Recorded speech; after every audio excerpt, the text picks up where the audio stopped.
Supreme Magus, Web Novel, Chapter 500, On the Prowl Part 2. Lith had already been to the village of Troros to share his communication rune with its elder.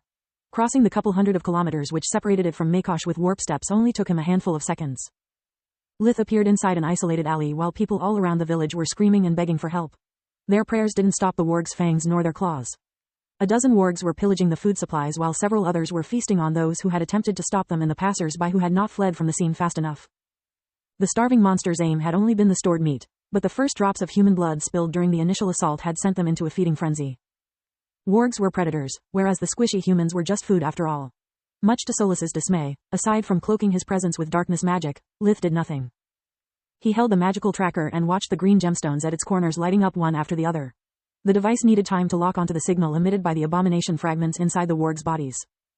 You can fight while I take care of the tracker. Being helpless in front of the massacre was killing her soul. With each passing second, someone was dying.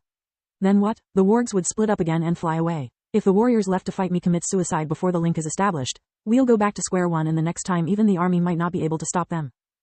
I'm not a fan of collateral damage either, but if we don't find the whole pack, it will be all for nothing. Lith replied while impatiently looking at the tracker and weaving all the spells he could need. Only when all the gemstones lit up in the holographic display not only pointed the nearby wargs, but also the location of the rest of the pack did Lith came out of the alley. The monsters that had yet to take off died before they could even realize what was happening. Lith's surprise attack struck them while they were still recovering from their berserk rage. In the blink of an eye, 6 wargs were dead. Lith stored their bodies away and healed all the injured villagers before leaving. He couldn't stand Solus's suffering and he needed some time to recover his strength with invigoration anyway.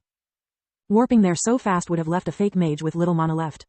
Helping Troros would look good on his resume and lull the wargs into a false sense of security. Lith wanted them to have all the time they needed to regroup and maybe even change the location of their den. He had already killed a total of 18 wargs out of the 50 he had counted during his first day in Makosh.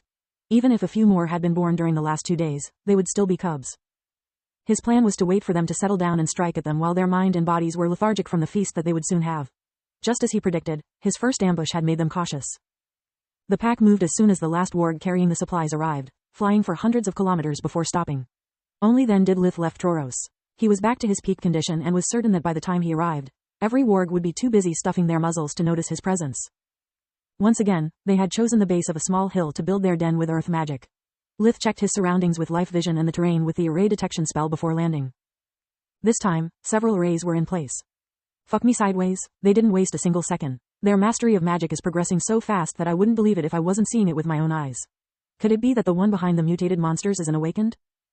If so, how come despite the amount of time he has invested in training them, we've never seen him? Solus had no answer to offer, so she focused on the arrays to identify their focus points and dismantle them with true magic while they were still inactive. Lith and Solus each took care of half the magical formations.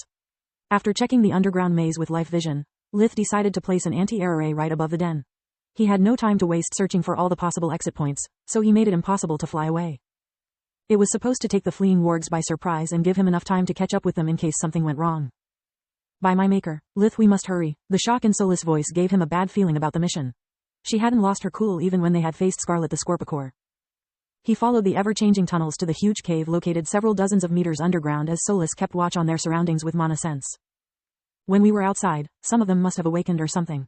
Their mana signatures grew so much that I could clearly see them even from such a distance. Yet now I can't feel them anymore. I don't like this at all, she said.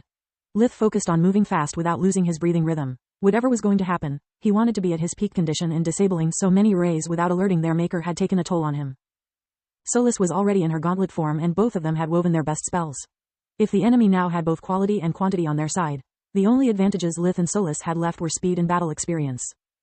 When they reached the underground cave, they stumbled into a scene completely different from what they had been expecting. The wargs were almost all dead, the floor was littered with mutilated corpses and entrails. The smell of blood, bile, and shit was overwhelming, yet Lith barely noticed it.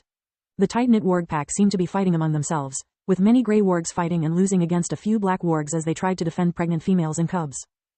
The black wargs had a similar appearance to the hybrid alpha. Half of their bodies was composed of raw darkness element, giving them a demonic look. Their fur was shiny and black, quivering under the magical light like it was alive. Their yellow eyes burned like torches, and now Lith could see that the things he had previously mistaken for horns were actually quills, like those of a porcupine. They grew not only on their heads, but also on the rest of their bodies.